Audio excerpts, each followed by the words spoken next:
My father mocked me in front of everyone, until his new daughter realized I was her general. My name is Brigadier General Emma Catherine Sullivan, United States Army. And on the day my father married his third wife in front of 80 people at the Veterans of Foreign Wars Hall in Albany, New York, I heard him raise his glass and say, "She's nothing but a disappointment. Always has been, always will be." I wish I could tell you that after 32 years of serving this country and wearing this uniform, those words bounced right off me. But they didn't. They hit like shrapnel and lodged deep. I stood there holding a plastic cup of lukewarm Pepsi, surrounded by metal folding chairs and paper tablecloths decorated with little American flags. The DJ had been spinning classic rock, some old Eagles song, and the crowd was loose from cheap champagne and an open bar stocked with Coors Light. Then Dad stood up for his toast. He didn't lift me up in it. He buried me. You could feel the room go cold. Conversations died mid-sentence. Cousin Billy's fork stopped halfway to his mouth. My Aunt Rose gasped and muttered, "Oh, for heaven's sake." Someone laughed nervously, thinking maybe it was a joke, but Dad's face was stone serious. He meant every word. He turned then, chest puffed out with pride, and pulled close Sophia, his new wife's daughter from her first marriage. She was 24, blonde hair teased high, wearing a hot pink dress that was too tight for church folk, with a smirk playing at the corners of her mouth. "Now this," Dad said, his voice carrying across the silent room, "this is my real daughter. The one who makes me proud." I didn't argue. I didn't raise my voice. That's never been my way. The Army taught me discipline, but I'd been practicing it long before I signed those enlistment papers back in Buffalo. I just set down my Pepsi, nodded to the teenage bartender in his clip-on bow tie, and said, "I'm good, thanks." Then I walked outside into the parking lot. The late afternoon sun was brutal, heat waves rising off the asphalt. I leaned against my Ford Explorer, breathing deep. The smell of cut grass mixed with cigarette smoke from a couple of old veterans lingering near the entrance. They looked at me, then looked away quick. People never know what to do in moments like that. Inside, the music started up again. Somebody had cranked up Sweet Caroline, and I could picture Dad doing his awkward dad dancing with his new bride Margaret. I could picture Sophia soaking up compliments, telling anyone who'd listen how she was making a difference in the Army, stationed right here at Fort Drum. She wasn't lying. She just wasn't telling the whole truth. That she was a supply clerk who'd been flagged for inventory discrepancies. Her name had crossed my desk just last week in a disciplinary report. But that wasn't for now. Right then, all I could hear were Dad's words echoing in my head, louder than the cicadas, "Nothing but a disappointment." I'm a woman who stood at attention while they lowered flags over coffins. I'm a woman who's led convoys through hostile territory, who's written letters to parents when their children didn't come home. And yet, in that VFW hall in front of neighbors and family and church ladies from St. Patrick's, my father took every ounce of respect I'd earned and tried to reduce it to his personal disappointment. The thing about public humiliation isn't just the words themselves. It's the way they hang in the air like smoke. It's the way people's eyes dart away from yours. It's the way the room decides whether to applaud or stay silent. That silence weighs more than the insult itself. I thought about leaving. I thought about getting on Interstate 90 and driving straight back to my quarters at Fort Drum, putting this whole mess behind me. I thought about my dress uniform hanging in the closet, navy blue with ribbons I'd never once bragged about, a single silver star I'd earned the hard way year after year. And I thought about Mom, gone 5 years now, who used to tell me, "Emma, you don't have to fight every battle. But the ones you choose to fight, you fight them with honor." So I stayed in that parking lot longer than I should have, letting the summer heat soak through my civilian clothes, a simple black dress and flats, nothing fancy. I wasn't there to steal anyone's thunder.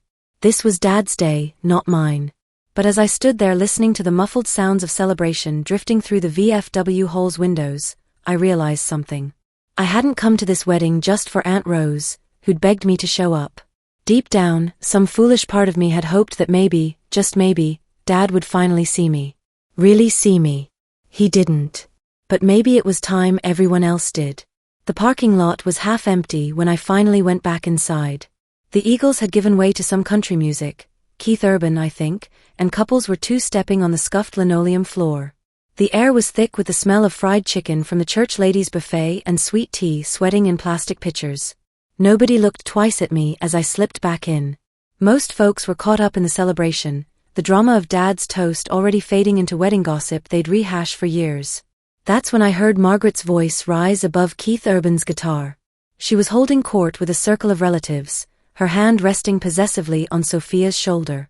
"This is my daughter Sophia," she was saying, her voice carrying that special pride mothers save for their children. "She's Army stationed right here at Fort Drum. Very important work." The relatives oohed and awed appropriately. Sophia leaned into the attention, wine glass dangling from manicured fingers. "It's true," she said with a grin that reminded me of Dad's smugness. "Fort Drum is basically the backbone of the whole northeastern military operation. I handle critical logistics. Everyone there knows me." I stayed quiet, nursing a fresh Pepsi. My military training had taught me when to speak and when to observe. But the truth sat heavy in my chest like undigested food. I knew Sophia's name, all right. It had crossed my desk in a disciplinary folder just last week. Private First Class Sophia Chun. She'd kept her father's name from Margaret's first marriage. Flagged for inventory discrepancies in the supply warehouse. Missing equipment, forged signatures on requisition forms. Nothing career-ending if she came clean and made it right, but serious enough that she was walking a thin line. I didn't interrupt. Not at her mother's wedding. Not with everyone watching and Dad beaming like she just graduated West Point. But the contrast gnawed at me, my father holding her up as his shining star while dismissing me as nothing but disappointment. I drifted closer, close enough to catch the details. Margaret was in full mother hen mode, practically glowing as she bragged. "She's going places, this one. They don't station just anyone at Fort Drum. Shows you the kind of talent she has." Cousin Billy, my dad's brother's boy, clapped Sophia on the back. "Well, good for you, girl. Making the family proud." Sophia's grin got wider, if that was possible. "Oh, I am. You'll see me with stripes before long. Maybe even officer school, who knows?" The circle murmured approval, raising their glasses in little toasts. Meanwhile I stood there, a brigadier general with a chest full of ribbons, unnoticed in my simple black dress. Aunt Rose shuffled over, her voice low and concerned. "Emma, honey, don't mind them. People don't know the half of what you've done." I just smiled tight. "It's all right, Rose." But inside, something was cracking. I wasn't jealous of Sophia's moment in the spotlight. She was young, maybe reckless, but she was still a soldier. What hurt was Dad's smugness, the way he used her as a prop to erase me from the family story. Later, at the buffet table, I found myself next to Sophia. She was piling mac and cheese on her plate, chattering to a cousin about base life. She turned, noticed me for the first time, and said, "Oh hey, you're Emma, right? Dad's daughter from his first marriage." I nodded. "That's right." The cousin asked, "So are you military too?" Sophia smirked before I could answer. "Nah, she does her own thing. Some kind of government job, I think." Then she winked at me like we shared some inside joke. I set down my untouched plate. "Something like that," I said quietly, and walked away. Back at my table, I stirred another Pepsi with a plastic straw, hands steady even though my chest burned. I thought about that disciplinary file on my desk, the one with Sophia's name typed neat and official at the top. I thought about how the Army doesn't care about wedding toasts or family pride. It cares about truth, discipline, accountability. And I thought about how Dad had called her his Real daughter while dismissing me as nothing. The parking lot was nearly empty by the time I stepped outside again. A couple of old-timers leaned against a beat-up Chevy Silverado, smoking and swapping war stories, their laughter drifting through the warm New York evening. The air was thick with the smell of barbecue smoke and the faint sweetness of honeysuckle growing wild along the VFW Halls fence. I walked past them with a nod and made my way to my Ford Explorer. I leaned against the tailgate, staring at the dark outline of trees beyond the parking lot. Inside, someone had put on Friends in low places, and I could still hear the muffled thump of boots on linoleum. My father's voice echoed in my head, louder than Garth Brooks, nothing but a disappointment. I opened the back of the Explorer. My garment bag lay across the cargo area, the zipper reflecting the parking lot security lights. I hadn't planned to wear the uniform again today, but now it felt like it was waiting for me, patient and heavy with 32 years of earned respect. I brushed my hand along the bag, and I swear I could feel the weight of every mile, every deployment, every soldier I'd saluted goodbye. I pulled out my phone, thumb hovering over my contacts. One name stood out, Colonel Jake Morrison, retired. I'd served with Jake 15 years ago in Afghanistan, and though he was living the civilian life now in Syracuse, he had a way of cutting through nonsense and getting to the truth. I pressed call. He picked up on the third ring. General Sullivan, he said, voice gravelly but warm. Didn't expect to hear from you on a Saturday night. I sighed, leaning against the Explorer. Jake, I'm at my father's wedding. He stood up in front of everyone and called me a disappointment. Then he introduced Sophia as his real daughter, the one who makes him proud. Silence stretched between us for a long moment. Then Jake chuckled, dry as desert sand. Same old Frank Sullivan, huh? Worse, I muttered. What are you thinking, ma'am? Jake asked. I stared at the garment bag. I've got my dress uniform in the back. Full ribbons, everything. Part of me wants to walk back in there wearing it. Part of me thinks that's petty. Jake's voice steadied, taking on that tone he used when young soldiers needed guidance. You earned that uniform, ma'am. Every ribbon, every star, every thread. Wearing it isn't petty, it's the truth. Don't go in there swinging. Don't raise your voice. Just be who you are. That's more than enough. I closed my eyes, breathed in the humid evening air. I don't want to humiliate anybody. Then don't, Jake said simply.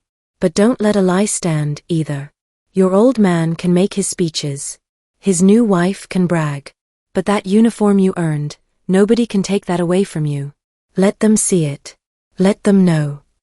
We sat in comfortable silence for a while, just the buzz of cicadas filling the gap between us.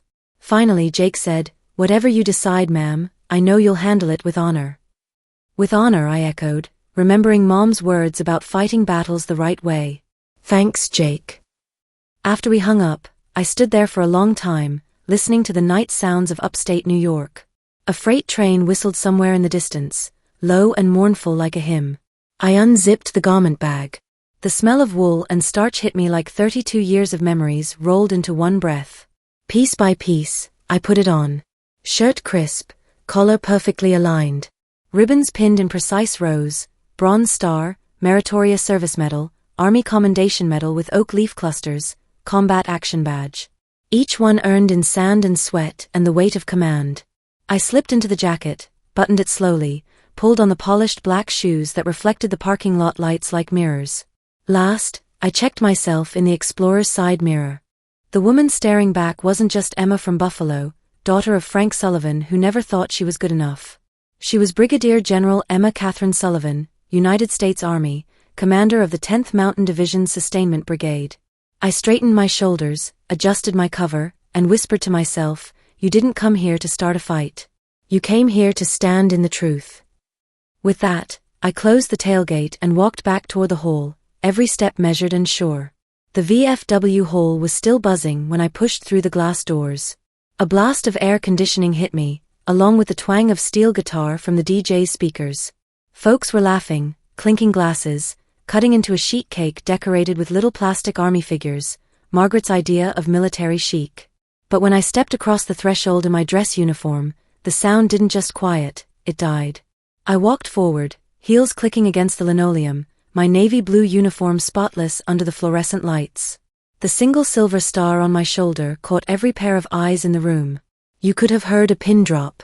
A cousin muttered, Sweet Jesus. Another whispered, Is that a general's star? Chairs creaked as people turned to follow me with their eyes.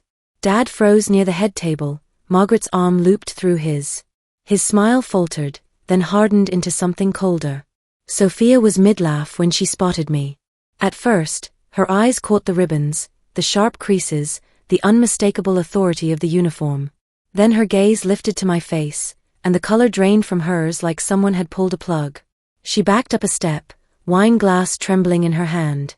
Oh my God, she stammered, voice cracking loud enough for the whole room to hear. She's my commanding general. The words hung in the air like a church bell tolling. I didn't raise my voice. I didn't need to. I walked toward the front of the room, every step deliberate. When I reached the head table, I turned to face the crowd. I came here tonight to celebrate my father's happiness, I said, voice calm and steady. I didn't come for speeches, and I didn't come for family drama. I am who I am because I earned it. Nobody gave it to me. Nobody breathed. The DJ had cut the music, and even the ice machine seemed to have stopped humming. I turned slightly toward Sophia, who stood frozen like a deer in headlights. Any military business gets handled at the office. Not here. Her lips parted, but no sound came out. She nodded once, quick and jerky. Then I raised my plastic cup of Pepsi. Here's to making things right when we can. I took a slow sip, set it down, and waited. It was Aunt Rose who broke the silence. Emma, honey, she whispered, her voice thick with tears she'd been holding back all evening. She started clapping. Slow at first, then steady and strong. One by one, others joined in. The sound started hesitant, then grew louder, more certain. The Vietnam vets at the back table straightened in their chairs and snapped crisp salutes. A church lady dabbed her eyes with a paper napkin. Even the teenage bartender stood taller behind his makeshift bar. Dad didn't clap. He just stood there, jaw tight, eyes narrowed like he was trying to solve a math problem that wouldn't come out right. Margaret forced a smile that looked more like she'd bitten into something sour. But it didn't matter. The truth was standing there in navy blue and silver, and there was no taking it back. I didn't linger. I wasn't there to gloat or make speeches. I'd said what needed saying. I stepped away from the head table, walked through the room as the applause grew, and headed for the door. Each handshake, each nod, each whispered thank you, General, was worth more than any wedding toast ever could be. Outside, the cicadas were still buzzing, the night still heavy with summer humidity. I took a deep breath, let it out slow, and for the first time in years, I felt clean. The applause faded as I stepped into the parking lot. Inside, someone was trying to restart the party. I heard the opening chords of Sweet Caroline again, somebody's attempt to stitch the evening back together. I didn't leave right away. People started trickling out in ones and twos, like they needed air after what they'd just witnessed. A Vietnam vet in a faded ball cap approached, his walk stiff from old wounds. He stuck out his hand. Proud to serve in the same army as you, ma'am, he said, voice rough but steady. I shook his hand firmly. Thank you for your service, sir. You paved the way for all of us. Another guest, a woman I vaguely remembered from Mom's church, pressed my hand between both of hers. Your mother would be so proud, Emma. So very proud. Her eyes brimmed with tears, and before I could respond, she hurried back inside. Sophia came out next. She hesitated by the door for a long time, fidgeting with her clutch before finally walking toward me.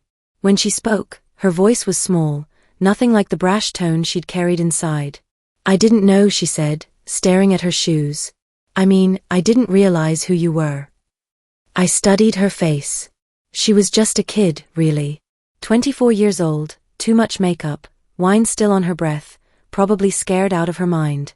You don't have to know everything yet, I said evenly. But you do need to be honest.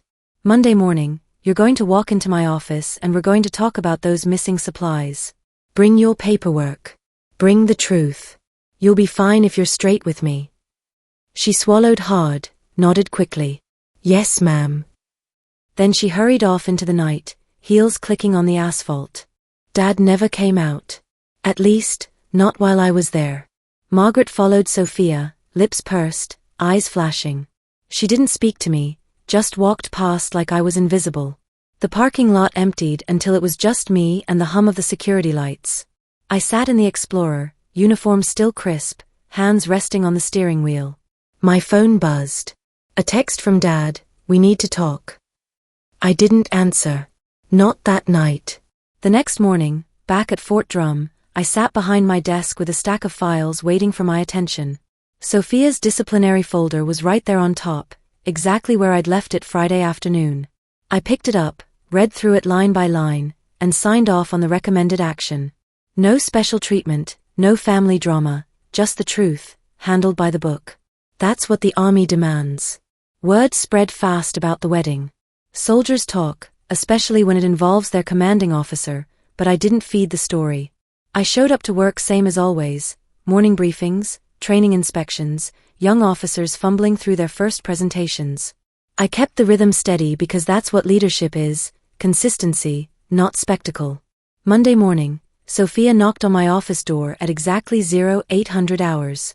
She was in proper uniform this time, paperwork clutched in trembling hands, ready to face the music. We spent an hour going through the missing inventory, the forged signatures, the shortcuts she'd taken that had caught up with her. She cried a little, apologized a lot. But she told the truth, and that's what mattered. You're young, I told her as we wrapped up. You made mistakes, but they're not career-ending if you learn from them. The Army gives second chances to people who earn them. She nodded, wiping her eyes. Thank you, ma'am. I won't let you down again. Don't let yourself down, I corrected. That's what really matters. 3 months later, I got an invitation to another family gathering, Aunt Rose's 70th birthday party. This one was at a nice restaurant in Syracuse, not a VFW hall. Cloth napkins instead of paper plates. Dad was there with Margaret, sitting at the far end of the table. We nodded to each other, polite but distant. The raw anger from the wedding had cooled into something more manageable, not forgiveness exactly, but not active hostility either. Halfway through dinner, during the toasts for Rose, Dad stood up. He was wearing a better suit this time, hair combed neat, hands steady on his wine glass. I want to say something, he began, voice carrying across the restaurant. About family. About pride. About getting things right. The table went quiet, forks pausing mid-bite. Dad looked directly at me. My daughter Emma, he said, the words coming slow but clear, serves this country with honor. Brigadier General Emma Sullivan, United States Army. And I'm proud of her. Not stepdaughter. Not disappointment. My daughter. The words were simple, almost awkward, but they were real. They settled somewhere deep, heavier than his insult had ever been. Rose started crying happy tears. Cousins raised their glasses. Even Margaret managed a genuine smile. I didn't make a big show of it. I just raised my glass back and said, "Thank you, Dad." Later, as we were leaving, he caught up with me in the parking lot. I was wrong, he said simply. At the wedding. Those words I said, they were wrong. I looked at him, this man who'd shaped so much of my life through his absence, his disappointment, his inability to see me clearly. Thank you for saying that, I told him. It means something.